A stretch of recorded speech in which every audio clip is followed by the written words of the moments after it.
Hi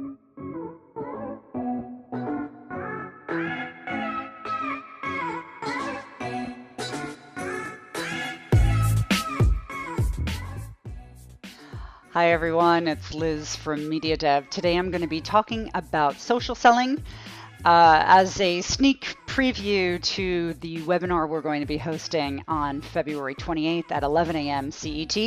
After the video is over, I'll give you some information about how you can register so that you can attend that webinar so you can get the most out of my presentation.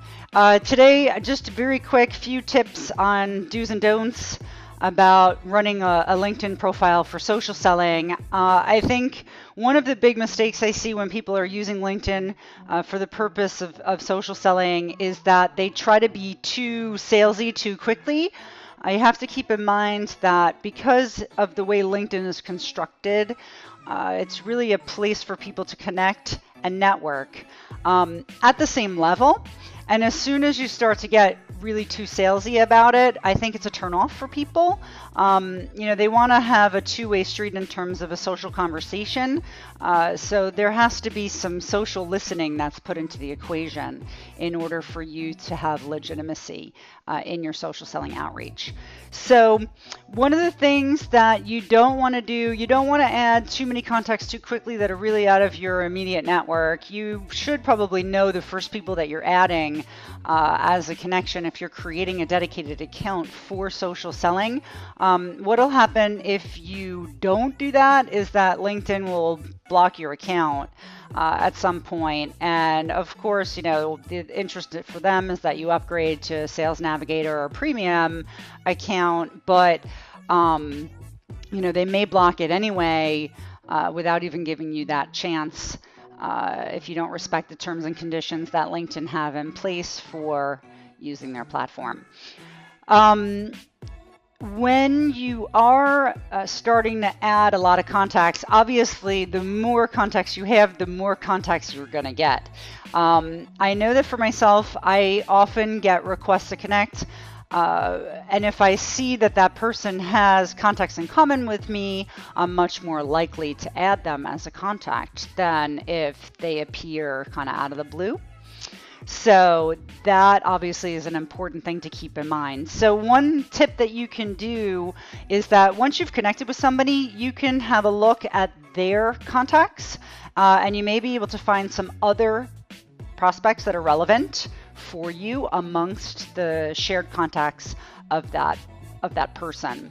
So you should be able to have a look and see if you can also then send out some connection requests to those additional people who are then more likely to add you because you already have at least one connection in common. Another tip is make sure to regularly post relevant information in your feed or your thread. Obviously, that kind of access to content is a way to get your message across. It's a way for your prospects to be able to learn about the solution that you're representing, that you're behind, that you're selling, or that you're trying to market. So you want to make sure that you're posting, I would say at least twice a week. I usually post maybe 2 or 3 times a week. I also take the time to like the content posted by my contacts. Not if I don't like it, obviously, but it shows them that you're engaging also with their content because, again, it really needs to be a two-way street. Networking with people, they're going to be turned off if they think you only want to get something out of them and that, there's not a kind of equal exchange. So that's it for today. I know it's really quick, but you can sign up for my webinar on social selling so that you can really get all of the fundamental aspects on how you can use social selling to drive sales and to generate highly qualified leads. Write me a contact at mediadev.com and I'll send you a link personally for you to be able to register yourself, or I'd be happy to register you if you give me all of your details, your name, your email, I'll make sure that you get a calendar invite so that you can block that in your calendar again for the 28th of February at 11 a.m. CET. And even if you don't attend, you'll have access to the on-demand version very shortly after the webinar is over.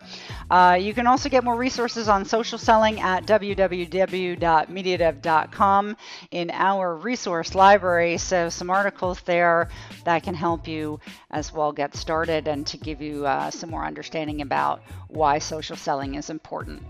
Thanks so much, and stay tuned for more episodes soon. Take care. Bye.